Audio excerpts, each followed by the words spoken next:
Boa tarde, esta é a 17ª aula da disciplina Tópicos Especiais de Metafísica 2, segundo semestre letivo de 2021. Na aula passada, nós abordamos pela primeira vez a filosofia da ciência de Thomas Kuhn. Como eu disse, estamos voltando às origens. Todo o começo do semestre não foi em torno de filosofia da ciência, sim. Mas o que foi decisivo para nós foi o passo que Goodman dá da sua contribuição à filosofia da ciência, que é a sua solução do problema que ele chamou o novo enigma da indução, para a metafísica, ao articular uma concepção nominalista das espécies naturais. Tá? O que a filosofia de Kuhn nos fornece agora? Bom, em primeiro lugar, vamos situar Kuhn no seu contexto. Kuhn é junto com Stephen Toulmin, Paul Feyerabend, Imre Lakatos, dos Norwood Russell Hanson, desses filósofos da ciência que aparecem na década de 50 e cujo trabalho é voltado para a história das ciências, que recusam a ideia de que a filosofia da ciência possa ser uma disciplina inteiramente a priori, possa ser lógica da pesquisa científica. E para os quais, ao contrário, nós não damos conta de maneira satisfatória da racionalidade da ciência, se não nos voltarmos para a história da ciência, para ver como, de fato, historicamente, a ciência foi feita. A gente dizer que havia uma tradição importante, sobretudo na França, de história da ciência no século XX. Os historiadores da ciência franceses fizeram contribuições absolutamente extraordinárias. O mais importante deles é o russo naturalizado francês Alexandre Poiré, autor dos Estudos Galileanos, uma formidável obra em 3 volumes sobre a Revolução Galileana na astronomia. Depois ele tem os Estudos Newtonianos, tem um clássico livro sobre o surgimento da ciência moderna que se intitula Do Mundo Fechado ao Universo Infinito. E não é o único, né? Na França nós temos ainda Émile Mayerson, por exemplo, Pierre Duhem, eventualmente na Alemanha, Anneliese Meyer. O que acontece é que os filósofos da ciência prescindiam de tomar conhecimento das pesquisas desses historiadores da ciência. Como se a história concreta de como a ciência efetivamente foi feita não tivesse nada a nos ensinar sobre em que condições uma teoria científica é admissível, em que condições ela deve ser rejeitada, que critérios são empregados para isso e assim por diante. Bom, nós vimos como Kuhn é um historiador da ciência. De fato, a história do Kuhn, ele era um físico, ele fez um doutorado dele em física, mas ele fez uma coisa que os físicos não fazem. Kuhn passou a se interessar pela história da sua disciplina. No momento em que ele se voltou para a história da física, Kuhn deixou de ser um físico e se tornou um filósofo. Melhor, se tornou, a curto prazo, um historiador da ciência, mas ele percebeu claramente que o que ele estava aprendendo a fazer história da ciência, as coisas que ele estava descobrindo, lançavam uma luz importante sobre a racionalidade das teorias científicas. Tá? Esses filósofos da ciência, voltados para a história da ciência, com o seu trabalho, dão um sentido preciso a algo que Goodman havia prefigurado. Né? Contrariamente a Hempel, Goodman, com a sua teoria do arraigamento de predicados, dá um sentido preciso para a ideia de que a informação empírica que nós temos sobre a história antecedente da prática científica é relevante para uma decisão sobre se uma hipótese está confirmada ou refutada por uma observação. Hempel queria que a informação antecedente fosse posta entre parênteses quando se tratava de decidir se havia ou não confirmação, e agora Goodman nos diz: nós não podemos pôr entre parênteses a informação antecedentemente acumulada, dela depende uma decisão sobre se uma teoria está sendo confirmada ou não. Lembrem como é que Goodman contava a história do problema da indução. A pergunta clássica, que era a de Hume lá atrás, tinha sido: por que o caso positivo de uma hipótese me leva a esperar outros casos positivos de uma hipótese? A nova pergunta, aquela que Hempel formulou, era: o que é o caso positivo de uma hipótese? E a pergunta a que nós finalmente chegamos com a obra de Goodman é: que hipóteses são confirmadas por seus casos positivos? Porque vai resultar da teoria da projeção de Goodman que, embora os casos positivos de toda esmeralda é verde e toda esmeralda é verde azul sejam os mesmos, toda esmeralda é verde é confirmada e toda esmeralda é verde azul não é. Isso é, uma hipótese não é automaticamente confirmada por ter um caso positivo. Ela é confirmada quando ela tem casos positivos, não tem casos negativos, ela é suportada, ela não é violada, mas também quando ela não colide, não conflita com nenhuma hipótese melhor arraigada. Tá? Então, o arraigamento introduz, prefigura o lugar que a história da ciência deve ter na filosofia da ciência. Goodman não continuou fazendo filosofia da ciência, muito menos se ocupou de história da ciência, mas os novos filósofos da ciência que surgem na década de 50, todos estão voltados para a história das ciências. Tá? E foi com a primeira sistematização de descobertas feitas no estudo da astronomia moderna, da Revolução Copernicana, depois da obra de Galileu e de Newton, da Revolução Química protagonizada por Lavoisier e outros estudos de caso sobre a história do eletromagnetismo, por exemplo, que tratou de sistematizar os resultados filosóficos nesse livro clássico da filosofia da ciência, A Estrutura das Revoluções Científicas. Tá? Nós vimos na aula passada como caracteriza aquilo que ele chama de ciência normal. Isso é a ciência como ela é feita a maior parte do tempo, exceto nos períodos de crise. Tá? E que essencialmente a ciência normal é uma atividade governada por paradigmas. O que são paradigmas? São soluções exemplares de problemas, tá? Que incorporam suposições teóricas e informações sobre como é que o problema deve ser tratado, com que tipo de metodologia, a que tipo de instrumentos são relevantes. Pertence ao paradigma galileano, por exemplo, o uso do telescópio. Isso não é parte do paradigma aristotélico. A observação astronômica pré-Galileu é feita sem o recurso ao telescópio, que sequer tinha sido inventado ainda. Agora é parte integral do paradigma galileano que o telescópio é um instrumento de investigação astronômica. Tá? Por isso, como começa o livro, uma passagem que eu comentei na aula anterior, dizendo que se a gente considerasse a história como algo mais que um repositório de exemplos para ilustrar as nossas teorias, isso afetaria profundamente a visão que nós temos da ciência. Tá? Com contrasta, como nós vimos, ciência normal com ciência revolucionária. O que é ciência revolucionária? É ciência que é feita nos momentos de crise na história da ciência. Exemplo de crise, o esgotamento do paradigma aristotélico. Como? Pela acumulação de anomalias. Isso é, observações astronômicas que são incompatíveis com a teoria prevalecente e que a teoria não consegue acomodar. Por exemplo, as observações de anomalias nas órbitas dos planetas, tá?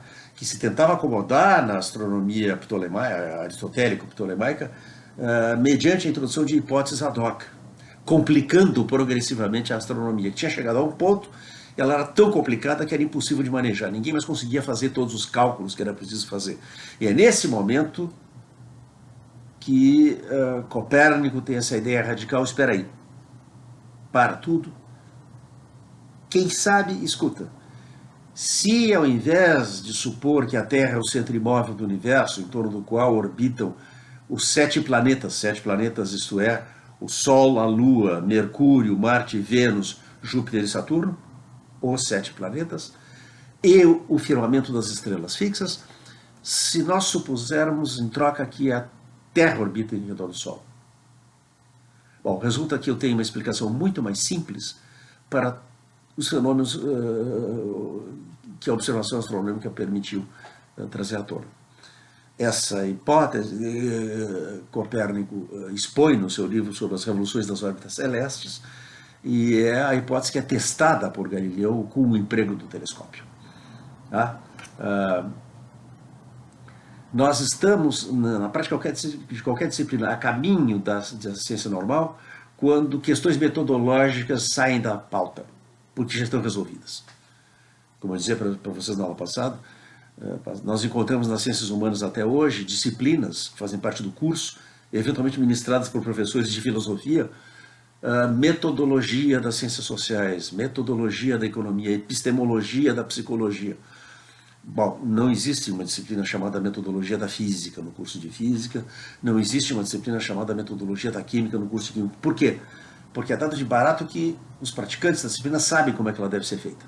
Eles não têm problemas metodológicos. Numa ciência em estágio pré-paradigmático, nós temos o conflito de escolas e questões metodológicas na ordem do dia. Tá? Quando, em troca, nós temos um paradigma estabelecido, a principal atividade do cientista é coletar fatos e tratar de subsumir os fatos coletados sob as teorias em vigor. Por isso que, retomando um termo que havia sido empregado por Bertrand Russell no clássico On the Noting, caracteriza a ciência normal como solução de quebra-cabeças. Tá? Um paradigma determina quais são os problemas relevantes no domínio de pesquisa e também qual é o modo apropriado de responder esses problemas.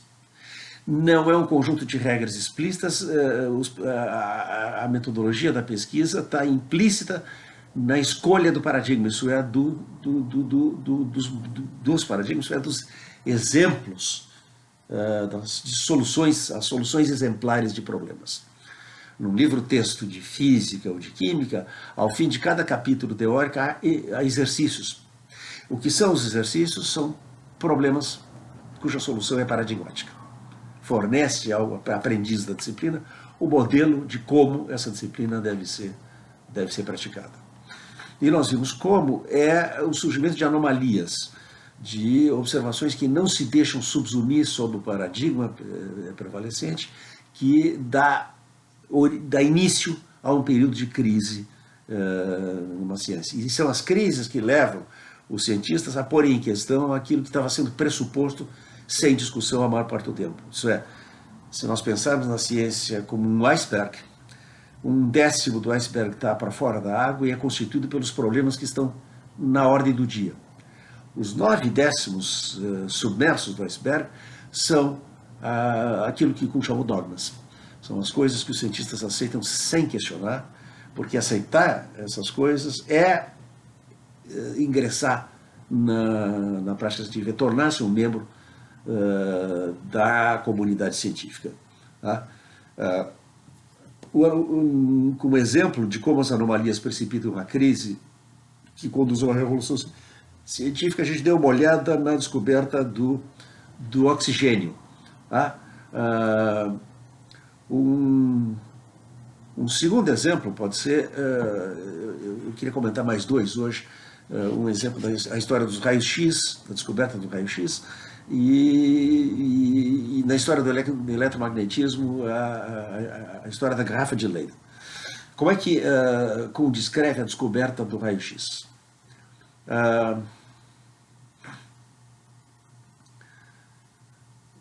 Os raios-x são um exemplo clássico de descoberta por acidente. Um tipo que ocorre mais frequentemente do que os padrões impessoais da comunicação científica nos permite perceber. A história começa no dia em que o físico Röntgen interrompeu uma investigação normal de raios catódicos porque tinha notado que uma tela de bário platino cianido, a uma certa distância do seu aparato protetor, brilhava quando a descarga estava em curso. Investigações posteriores, que requeriram semanas de intensa atividade, durante as quais Röntgen praticamente não saiu do seu laboratório, indicaram que a causa desse brilho vinha perpendicularmente, em linha reta, do tubo de raios catódicos, que a radiação projetava sombras, não podia ser desviada por um ímã e muitas outras coisas. Antes de anunciar sua descoberta, Röntgen se convenceu que o seu efeito não era devido aos raios catódicos, mas a algum agente que guardava pelo menos alguma semelhança com a luz.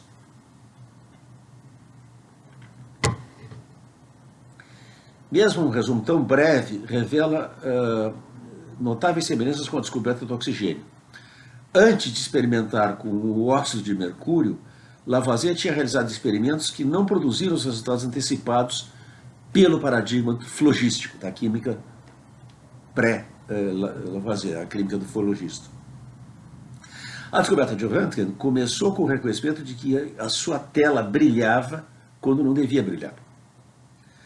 Em ambos os casos, a percepção da anomalia, isto é, de um fenômeno para o qual o paradigma não tinha preparado o investigador, desempenhou um papel essencial ao preparar o caminho para a percepção da novidade.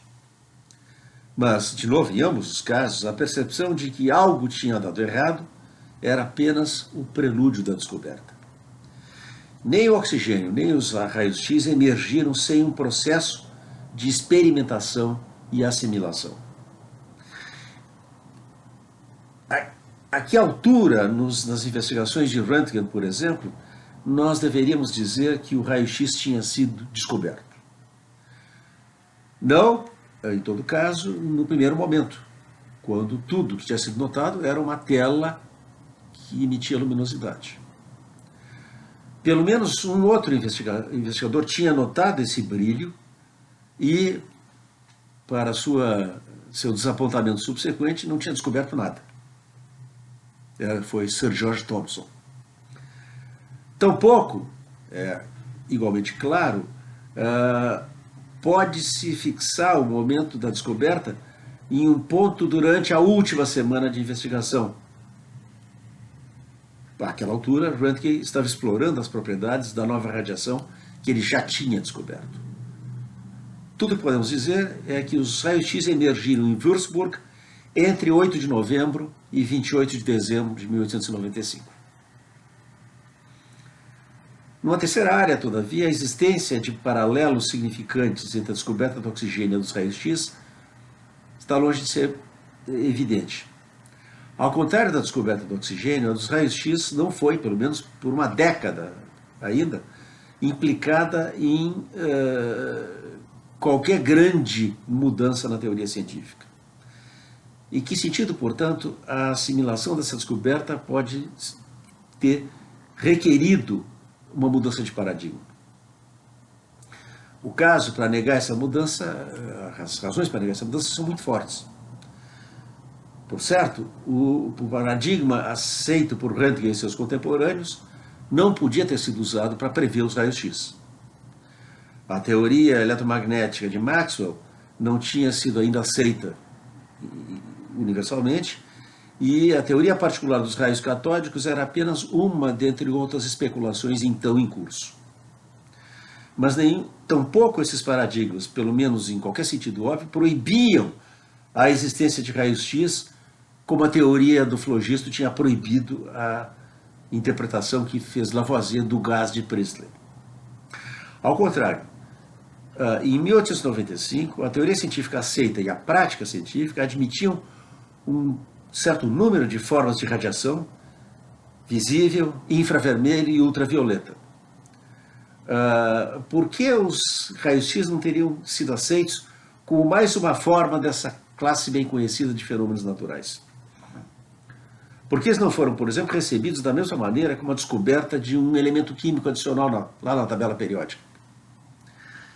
Novos elementos para preencher lugares vazios na tabela periódica estavam sendo procurados e encontrados na época de Röntgen. Sua investigação era um projeto padrão para a ciência normal, e o sucesso era uma ocasião apenas para congratulações, não para surpresa. Os raios-x, porém, foram recebidos não apenas com surpresa, mas com choque. Lord Kelvin começou por dizer que achava que isso tudo era uma fraude. Outros, embora não tivessem duvidado da evidência de Röntgen, ficaram claramente desorientados por ela. Embora os raios-x não fossem proibidos pela teoria estabelecida, eles violavam expectativas profundamente arraigadas. Essas expectativas, eu quero sugerir, estavam implícitas no projeto e na interpretação dos procedimentos padrão de laboratório. Na década de 1890, o equipamento de raios catódicos estava amplamente empregado em numerosos laboratórios europeus. Se o aparato de Röntgen tivesse produzido raios-x, então um número, se era isso que estava acontecendo, né, se ele estava produzindo raios-x, um número de outros investigadores deveriam por algum tempo ter produzido esses raios sem o saber. Talvez esses raios, que poderiam muito bem ter outras fontes não reconhecidas, estivessem implicados em comportamento previamente explicado sem referência a eles. No mínimo, várias espécies de aparatos de equipamentos, né, bem familiares, teriam que no futuro ser protegidos com chumbo. Trabalho previamente completado em projetos normais teria que ser refeito porque os cientistas tinham deixado de reconhecer e controlar uma variável relevante, os raios-x. Os raios-x, por certo, abriram um novo caminho e assim se acrescentaram ao domínio potencial da ciência normal. Mas também, e isso é o mais importante, mudaram os campos que já existiam. No processo, eles negaram tipos previamente paradigmáticos de instrumentação e negaram que eles tivessem esse tipo de paradigmas de instrumentação. Em suma, conscientemente ou não, a decisão de empregar um tipo particular de aparato e de usá-lo de uma maneira particular traz consigo uma suposição de que apenas certo tipo de circunstâncias aparecerá. Há expectativas instrumentais, assim como há expectativas teóricas, e, seguidamente, elas desempenharão um papel decisivo no desenvolvimento científico. Uma expectativa dessas é, por exemplo, parte da história da descoberta tardia do oxigênio. Usando um teste padrão para a qualidade do ar, tanto Priestley como Lavoisier misturaram 2 volumes do seu gás com 1 volume de óxido nítrico. Chacoalharam a mistura sobre a água e mediram o volume do resíduo gasoso. A experiência prévia da qual esse procedimento padrão tinha evoluído assegurava que com ar atmosférico, o resíduo seria 1 volume e que para qualquer outro gás ou para ar poluído seria maior. Nos experimentos do oxigênio, ambos descobriram um resíduo próximo de 1 volume e identificaram assim o gás. Só muito mais tarde, e em parte através de um acidente, foi que Priestley renunciou ao procedimento padrão e tentou mesclar óxido nítrico com o seu gás em outras proporções. Ele então descobriu que com o quádruplo volume de óxido nítrico não havia praticamente nenhum resíduo.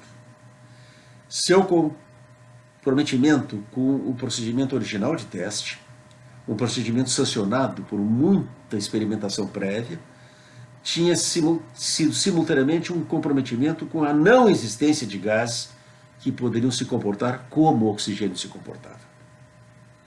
Ele aqui faz uma referência a uma monografia clássica sobre esse episódio na ciência moderna, que é o livro de James Bryant Conant, A Derrocada da Teoria do Flogismo. Ilustrações dessa espécie podem ser multiplicadas com referência, por exemplo, à identificação tardia da fissão do urânio. Uma razão por que essa reação nuclear se demonstrou ser especialmente difícil de reconhecer é que pessoas que sabiam o que esperar quando bombardeassem o urânio escolhiam testes químicos que visavam essencialmente os elementos da camada superior da tabela periódica. Devemos concluir da frequência com que tais compromissos instrumentais se mostraram enganosos, que a ciência deveria abandonar os testes padrão e os instrumentos padrão? Isso resultaria numa crise inconcebível da metodologia da pesquisa. Procedimentos paradigmáticos e aplicações paradigmáticas são tão necessários para a ciência como leis paradigmáticas e teorias paradigmáticas, e têm basicamente os mesmos efeitos. E, inevitavelmente, restringem o campo fenomenológico acessível à investigação científica a qualquer tempo. Reconhecendo isso, nós podemos simultaneamente ver um sentido essencial em que a descoberta dos raios-x necessitava uma mudança de paradigma. E, portanto, uma mudança tanto nos procedimentos como nas expectativas, para um segmento importante da comunidade científica. Como resultado, podemos também compreender como a descoberta dos raios-x podia abrir caminho para um estranho novo mundo que, para muitos cientistas, era um em que eles vieram a participar efetivamente na crise da qual nasceu a física do século XX. Nosso exemplo final de descoberta científica, o da garrafa de Leyden, pertence a uma classe que pode ser descrita como induzida por teoria. Inicialmente, o termo parece paradoxal. Muito do que foi dito até aqui sugere que descobertas previstas por teoria antecipadamente são parte da ciência normal e não resultam em nenhuma nova espécie de fato. Por exemplo, eu me referi às descobertas de novos elementos químicos durante a segunda metade do século XIX como como provindo da ciência normal dessa maneira. Mas nem todas as teorias são teorias paradigmáticas. Tanto durante períodos pré-paradigmáticos quanto durante as crises que levam a mudanças em grande escala no paradigma, os cientistas usualmente desenvolvem muitas teorias especulativas e não articuladas que elas próprias podem apontar para descobertas. Seguidamente, todavia, essa descoberta não é aquela que foi antecipada pela hipótese especulativa e provisória. Apenas como teoria apenas à medida que experimento e teoria provisória são articulados conjuntamente para dar conta de uma para dar conta do observado, é que a descoberta emerge e a teoria se torna um paradigma. A descoberta da garrafa de Leyden exibe todos esses aspectos, assim como outros que observamos antes. Quando começou, não havia nenhum paradigma para a pesquisa elétrica. Em troca, havia um número de teorias, todas derivadas de fenômenos relativamente acessíveis e que competiam entre si. Nenhuma delas teve sucesso em ordenar toda a variedade de fenômenos elétricos que se conheciam. Esse fracasso é a fonte de várias das anomalias que fornecem o pano de fundo para a descoberta da garrafa de Leyden. Uma das escolas em competição dos eletricistas, eram chamados físicos que investigavam a eletricidade, considerava a eletricidade um fluido. E essa concepção levou muitos a tentar engarrafar o fluido. Como? Sustentando um frasco cheio de água na mão e tocando a água com um condutor suspenso de um gerador elétrico. Tá? Vamos eletrificar a água. Ao remover a jarra da máquina e tocar a água, ou um condutor associado a ela, com a mão livre, cada um desses investigadores experimentou um choque severo. Esses primeiros experimentos, todavia, não forneceram aos eletricistas a jarra de Leyden, a garrafa de Leyden. Esse recurso emergiu mais lentamente e, de novo, é impossível dizer quando é que a descoberta se completou. As primeiras tentativas de armazenar o fluido elétrico só funcionaram porque os investigadores sustentaram o frasco na mão enquanto estavam com os pés no chão. Os eletricistas ainda tinham que aprender que a garrafa, requeria um condutor externo, assim como um condutor interno, e que o fluido não era realmente armazenado na garrafa. Em algum momento no curso dessas investigações que mostravam isso e que introduziram-nos a diferentes outros efeitos anômalos, o recurso que nós chamamos a garrafa de Leyden, precursor da bateria e das pilhas elétricas, né, emergiu. Mas os experimentos que levaram à sua emergência, muitos dos quais realizados por Benjamin Franklin, eram também os que requeriam uma drástica revisão da teoria dos fluidos e forneceram assim o primeiro paradigma para a eletricidade. É a essa altura da exposição que, como apresento, esses trechos que eu li, são uma apresentação extremamente resumida dos estudos de caso minuciosos que Kuhn havia feito e que foram publicados, há duas coletâneas de ensaios de Kuhn. A primeira, que veio logo depois da estrutura das revoluções científicas, é o livro intitulado Atenção Essencial. Ali estão vários dos estudos de casos paradigmáticos de descobertas científicas. Tá? Mas aqui, nessa altura da exposição, nas estruturas das revoluções científicas, é quando Kuhn introduz aquele experimento psicológico das cartas anômalas de baralho que nós vimos na semana passada. Nós vimos a dificuldade que tem o sujeito que está sendo submetido ao experimento de identificar a anomalia a qual ele é exposto. Ele percebe que algo está mal e não consegue dizer o que é. Tá? O importante é que a resistência de anomalias é uma crise, né? Desencadeia uma crise, e é na crise que irrompem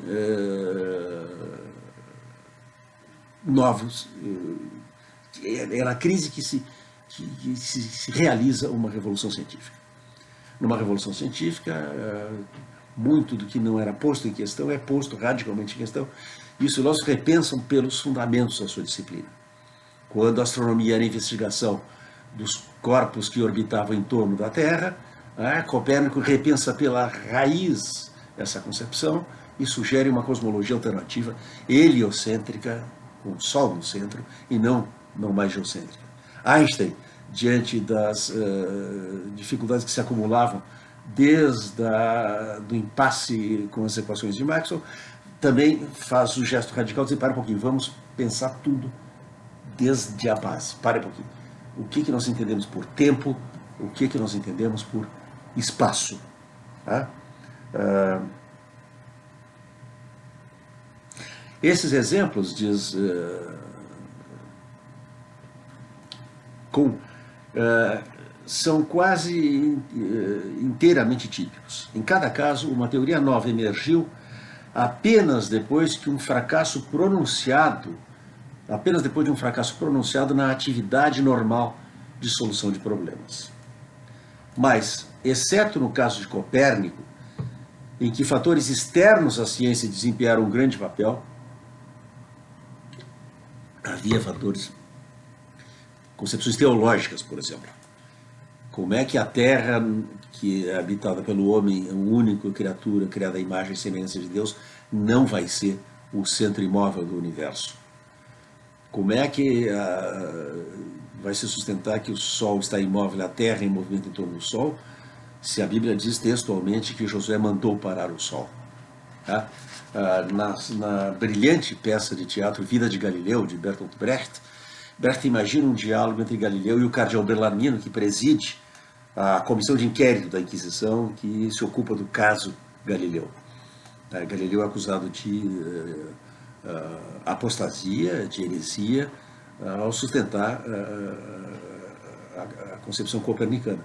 A diferença é que, ao contrário de Copérnico, Galileu tem evidências empíricas em favor da sua teoria, as observações feitas com o telescópio. E Brecht imagina Galileu convidando o cardeal Bellarmino a olhar pelo telescópio. E ele, então, Galileu diz, senhor, podia, por gentileza, olhar aqui assim, tem uma coisa interessante que eu quero lhe mostrar, e o cardeal diz, não vou olhar. Primeiro, eu quero discutir com o senhor se essa observação que o senhor disse que eu ia fazer, se eu olhasse por esse instrumento aí, é possível. Aí Galileu disse, eu não sou filósofo, eu não sei o que é possível, o que não é possível, mas o senhor quer dar uma olhada aqui? Não. Então, em conflito aqui, dois paradigmas, duas concepções diferentes de como é que um problema é resolvido. Dois modelos de solução de problemas. Para Galileu, olhe pelo telescópio. Para o cardeal Bellarmino, abra a Bíblia. Tá? Então, Kuhn escreve, exceto no caso de Copérnico, em que fatores externos à ciência desempenharam um papel particularmente amplo, no livro dele, A Revolução Copernicana, Kuhn se ocupa do impacto da Revolução Copernicana na cultura, indo até coisas como é que os pintores do Renascimento reconceberam o procedimento para representar imagens em perspectiva, a partir da concepção de espaço que emerge da nova astronomia. Exceto no caso de Copérnico, em que fatores externos à ciência desempenharam um papel particularmente amplo, esse colapso e a proliferação de teorias, que é o seu sinal, ocorreram não mais do que uma década ou duas antes do surgimento da nova teoria. A nova teoria parece ser uma resposta direta à crise. Note-se também que, embora isso possa não ser totalmente típico, os problemas com respeito aos quais o colapso ocorreu eram todos de um tipo que já tinha sido reconhecido. A prática prévia da ciência normal tinha dado todas as razões para considerar esses problemas resolvidos ou quase resolvidos, o que ajuda a explicar por que a sensação de fracasso, quando ela emerge, podia ser tão aguda. O fracasso diante de uma nova espécie de problema é seguidamente decepcionante, mas nunca surpreendente. Nem problemas, nem quebra-cabeças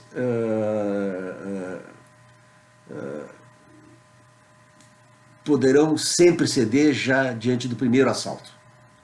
Por fim, esses exemplos compartilham outra característica que pode ajudar a tornar mais nítido o papel da crise. A solução de cada um deles tinha sido, pelo menos parcialmente, antecipada durante um período em que não havia crise na ciência correspondente. E, na ausência dessas antecipações, tinha sido simplesmente ignorada. Aí ele dá o exemplo de Aristarco de Samos, que cogitou, né, do que se observaria no comportamento dos corpos celestes se por acaso a Terra girasse ao redor do Sol e não o Sol ao redor da Terra. Aristarco não é um precursor de Copérnico. Não é um Copérnico que a antiguidade não fez justiça. Por quê? Porque tudo que Aristarco fez foi notar que as aparências seriam as mesmas. Uma coisa fundamental que Copérnico tem que levar em conta é isso. Ele diz que as coisas não são como parecem. O Sol não está girando ao redor da Terra como parece. Mas nesse caso, se as coisas não são como parecem, Copérnico tem a obrigação de dizer como é que as coisas parecem ser como não são. E a teoria copernicana tem uma resposta para isso. Aristarco tinha notado que uma tal resposta seria possível, mas acaba aí. Por quê? Porque Aristarco não está pensando no âmbito de uma crise científica. O paradigma aristotélico de ciência está funcionando perfeitamente, a astronomia geocêntrica está em perfeita ordem, e como qualquer outro grego do seu tempo, Aristarco tem pilhas de razões para pensar que a Terra é o centro imóvel do universo, e nenhuma para pensar que a Terra possa estar girando ao redor do Sol, tá? Ou que a Terra gira em torno do seu eixo. Os gregos antigos sabiam que a Terra é uma esfera. Aristóteles diz com todas as vezes que a Terra é esférica. Eles tinham descoberto a forma da Terra usando o procedimento de triangulação que os gregos aprenderam com os egípcios. A triangulação que é a base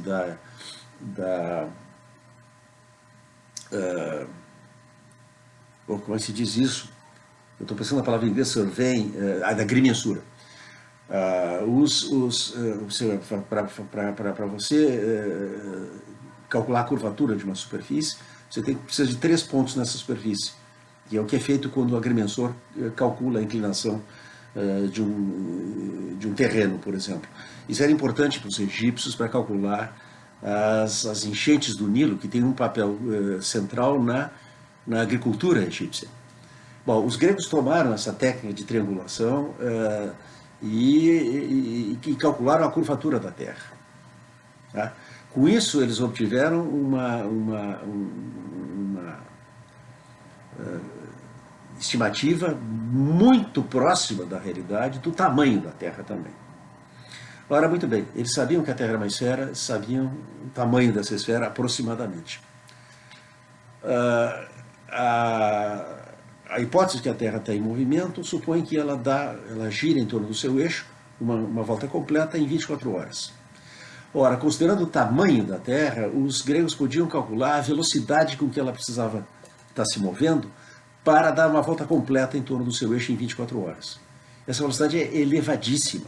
Ora, os gregos conheciam o efeito do arremesso.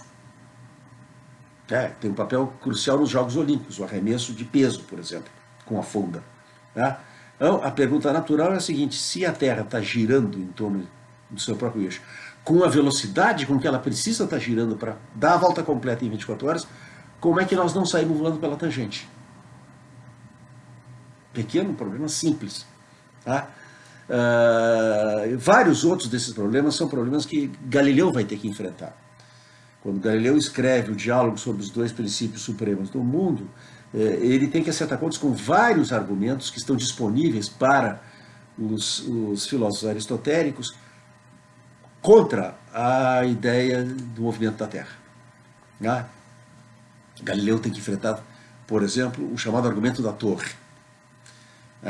Dizem os aristotélicos, Galileu diz que a Terra está se movendo. Isso é falso. Por quê? Suponhamos que a Terra estivesse se movendo. Nesse caso, uma pedra deixada cair do alto de uma torre não cairia perpendicularmente ao pé da torre. Cairia perpendicularmente, mas não mais ao pé da torre, mas muitos metros adiante, correspondendo ao movimento que a Terra teria feito nesse meio tempo. Logo, a Terra não está se movendo. Resposta de Galileu: o único movimento que eu observo é o movimento que eu não compartilho com o corpo que eu estou observando. O movimento real da pedra que cai de uma torre não é simplesmente a linha reta, é a soma vetorial da linha reta, que é provocada pela atração gravitacional, com o outro vetor, que é o movimento da Terra. A pedra não cai nem perpendicularmente, nem muitos metros para cá. Ela cai alguns metros para lá, só que nesse meio tempo nós e a torre andamos juntos. Quando eu estou a bordo de um navio, se eu me deito no tombadilho do navio e olho para o mastro, eu não vejo o mastro do navio em movimento. Por quê? Porque o movimento que o mastro do navio está realizando, eu próprio compartilho, eu estou me movendo junto. Só o movimento não compartilhado é observável. Por isso, do movimento real que a pedra faz, que é a soma vetorial da atração gravitacional com o movimento da Terra, nós só observamos a parte não compartilhada, que é a queda da pedra. Mas Galileu tem que responder tudo isso, para acertar contas com o paradigma aristotélico. Para isso ele precisa argumentar, e Galileu argumenta a priori. Galileu, muito platonicamente, convida o seu leitor a fazer um exercício de anamnese, de recordar coisas já sabidas. Recordar que, por exemplo, quando estamos a bordo de uma carruagem, nós vemos as árvores passarem por nós. Nós não vemos nada do que está dentro da carruagem se mover. Tá? Por quê? Porque nós estamos nos movendo juntos. E Galileu trata de assimilar o movimento da Terra ao movimento de um navio ou de uma carruagem. Assimilar o que é novo e ainda desconhecido com o que é velho e bem conhecido. Tá? É por isso que, como escreve, a pesquisa extraordinária durante a crise e a revolução científica, seguidamente, embora não nem sempre geralmente, é acompanhada por uma outra. Penso eu, particularmente nos períodos de crise reconhecida, que os cientistas recorreram à análise filosófica como um recurso para decifrar os enigmas do seu campo. Os cientistas não precisaram, em geral, recorrer a filósofos. Tá? De fato, a ciência normal usualmente mantém a filosofia à distância, e provavelmente por boas razões. Na medida em que a ciência normal funciona, o trabalho pode ser conduzido usando o paradigma como modelo, como regras e suposições que não precisam ser... E regras e suposições não precisam ser tornadas explícitas. Tá? Nós já notamos que o conjunto completo de regras que a análise filosófica busca nem mesmo precisa existir. A pesquisa é feita sem regras explícitas. Mas isso não quer dizer que a busca de suposições, mesmo de suposições não existentes, não pode, de uma maneira efetiva, enfraquecer o império de uma tradição sobre a mente e sugerir a base de uma nova. Não é acidente que a emergência da física newtoniana no século XVII e da teoria da relatividade e a mecânica quântica no século XX foram precedidas e acompanhadas por análises filosóficas fundamentais da tradição de pesquisa contemporânea. Nem é um acidente que em ambos esses períodos os assim chamados experimentos de pensamento, thought experiments, tenham desempenhado um papel tão crítico no processo da pesquisa. Então Einstein, por exemplo, nos convida a imaginar que nós observamos parados na plataforma de embarque de uma estação ferroviária, dois raios que caem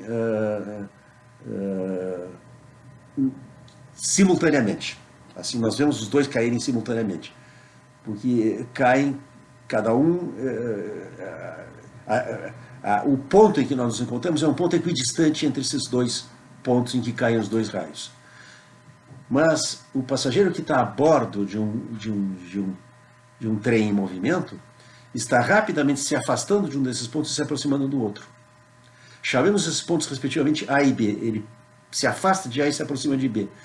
Para o observador a bordo desse trem, o raio em B acontece antes do raio em A. Os eventos são simultâneos ou são sucessivos? Resposta de Einstein: depende. Depende do sistema de referência a partir do qual a observação está sendo feita. Se o sistema de referência é o trem, então os acontecimentos não são simultâneos, mas sucessivos. B precede A. Se o sistema de referência é a plataforma de embarque, os dois eventos são simultâneos. Esse é o princípio da relatividade e da simultaneidade. Trata-se de um experimento de imaginação, pela via da qual Einstein nos convida a nos persuadirmos filosoficamente da plausibilidade da teoria da relatividade. Os experimentos de pensamento analíticos que são tão evidentes nos escritos de Galileu, de Einstein, de Bohr e de outros, são perfeitamente calculados para expor o velho paradigma ao conhecimento existente de maneiras que isolam a raiz da crise com uma clareza que no laboratório não se consegue atingir. Bom,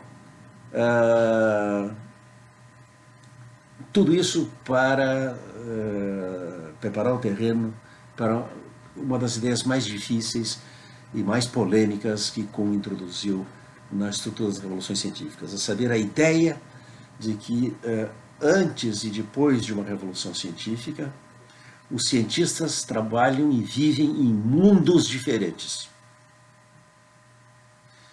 O que soa como uma tese fortemente antirrealista.